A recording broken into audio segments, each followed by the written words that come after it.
Baik, terima kasih atas kesempatan yang diberikan. Pertama-tama saya memperkenalkan nama terlebih dahulu.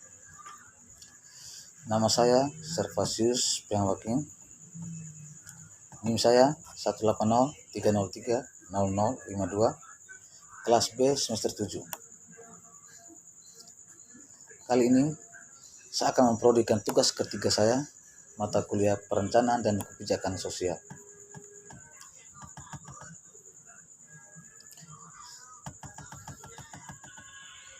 Hukum kebijakan dan etika COVID-19. Hukum kebijakan dan etika COVID-19 tentang beberapa bulan virus baru bernama COVID-19 yang menyebabkan penyakit COVID-19 telah mengubah jalannya bangsa dan dunia. Memang sulit untuk memproses semua perubahan yang cepat dan penyeluruh pada hidup kita, interaksi sosial, fungsi pemerintah, dan hubungan global bahwa COVID-19 pandemi telah menyebabkan tetapi kehancuran yang telah sedang dihasilkannya dan distribusi kerugian yang tidak merata di dalam dan di seluruh negara. Menuntut tanggapan global terhadap pengendalian pandemi yang mengutamakan kesetaraan. Karena alasan inilah, pada bulan April 2020, kami mulai kolaborasi upaya dengan 69 penulis untuk lebih memahami dampak pandemik sedang terjadi di Kanada dan dunia. Koleksi yang diedit ini adalah hasil kerjasama tersebut lebih dari segalanya. Volume ini mendokumentasikan menit kerentangan dan keterkaitan yang dibuat terlihat oleh pandemi dan tanggapan hukum, etika, dan kebijakan terhadapnya. Ini mencakup kerentanan bagi orang-orang yang telah dirugikan atau akan dirugikan oleh virus secara langsung dan mereka terabaikan atau dirugikan oleh diambil untuk memperlambat pawai tanpa henti. Kerentanan yang terekspos di lembaga, tata kelola, dan struktur hukum kita, dan kerentanan di negara lain dan di tingkat global, di mana ketidakadilan terus-menerus merugikan kita semua. Dampak COVID-19 terhadap perekonomian telah menghasilkan banyak hal menjadi perhatian di semua negara.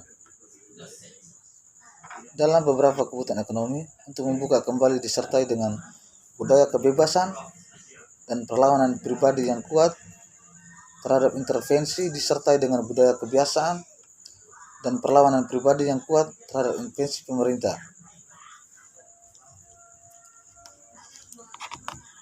Data epidemiologis jelas adil satu pertimbangan dalam memutuskan kapan dan bagaimana mencabut penguncian. Sudah terbukti bahwa setiap pendekatan membawa risikonya sendiri, konsekuensi yang tidak terduga. Misalnya, saat shutdown, awal perbatasan dan penguncian, dampak telah mendorong beberapa negara yang menuju kesuksesan, Selandia Baru, Taiwan, Korea Selatan. Demokrasi lainnya, negara-negara yang terkunci dengan cepat seperti India, Italia, Spanyol, dan Yunani, melihat ribuan orang berpindah antar area pada pengumuman dari penguncian yang akan datang. Di seluruh dunia, prioritasnya sekarang tampaknya adalah mencegah transmisi, melindungi yang rentan, dan memilih kembali pekerjaan, perdagangan, dan pendidikan. Untuk melakukan ini, fokusnya adalah pada tempat dan pengaturan diketahui, kerentanan di samping langkah-langkah kesehatan masyarakat, kebersihan, fisik menjaga jarak, menutupi, menguji, dan melacak.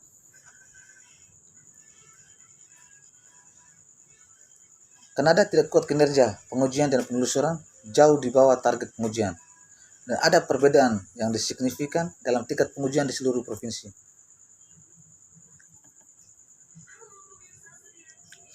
Di seluruh dunia, prioritasnya sekarang tampaknya adalah mencegah transmisi, melindungi yang rentan, dan mulai kembali pekerjaan, perdagangan, pendidikan.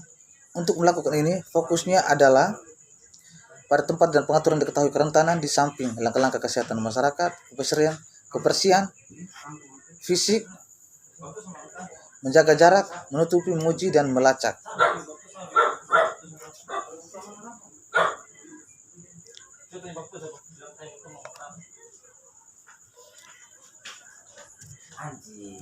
Jadi begini teman-teman, menyangkut dengan hukum etika COVID-19 ini, ya, wah, ada terlalu parah nih. Kita mau cari solusi juga susah. Masyarakat Ini abang dorong pikiran bagaimana? ya, kita lihat dengan situasi yang sekarang kan, masyarakat itu katakan juga dengan kebijakan pemerintah terkait dengan COVID-19 toh, di mana pemerintah sudah mengeluarkan kebijakan. Salah satunya kan PPKM. Ya, level 4. Nah, sekarang semua masuk level 4. Oh, level 4 kok? Sekarang level 4. Baru-baru kan kita lihat tuh, semua ada pesta pora. Ya. Di mana hukum yang pemerintah keluarkan itu mana? Masa kamu pesta, masyarakat kecil pesta dilarang, itu kan tidak baik. Bagaimana, Bu? Betul tuh, teman. Seorang Indonesia negara hukum, berbicara soal hukum menguasai, tapi seolah-olah kita ini hukumnya tidak merakyat begitu. Ya, betul. Ya kemana kan kembali ke masyarakat toh. Bukan kembali ke masyarakat. Ini tergantung atasan. Dong naik nih, bagaimana? Kamu yang kasih keluar kebijakan, habis kamu yang melarang. Sedangkan ketika masyarakat kecil melakukan itu dibatasi atau dilarang, itu kan tidak adil. Kalau kita bicara soal hukum, Indonesia ini memang negara hukum. Ya. Jadi gimana sih teman antara pemerintah dengan masyarakat ini? Kadang masyarakat buyar tidak ikut, kadang ikut. Kadang pemerintah juga seperti itu. Jadi kemana teman? Ya begini, kalau menurut saya terkait dengan ini dari saya masyarakat kecil lah. Ya. Menurut saya berpihak pada masyarakat kecil lah. Ya. Di mana kebijakan pemerintah memang kebijakan pemerintah itu memang pantas. Ya, ya. Karena ini kan salah satu cara untuk memutuskan masyarakat COVID-19. Ya. Nah, begitu. Nah, tapi seolah-olah dong kasih keluar kebijakan di mana mereka tidak memikirkan perekonomian masyarakat dalam. Kan sekarang kan kalau orang kantoran kan enak, tiap bulan duduk Gaji. kaki dapat gaji. Tapi kalau masyarakat kecil, bagaimana mereka harus bersusah payah untuk mencari nafkah. Tapi sekarang kan PPKM dibatasi dari jam ini sampai jam begini. Terus dari pemerintah ke mana? Nah, kalau dari pemerintah ya, pemerintah kalau menurut saya tidak adil. Bagaimana? Karena tadi saya ngomong, Ya. suka kasih keluar kebijakan terkait dengan PPKM, dilarang berkumpul, dilarang pesta-pesta. Tapi kita lihat realnya kemarin.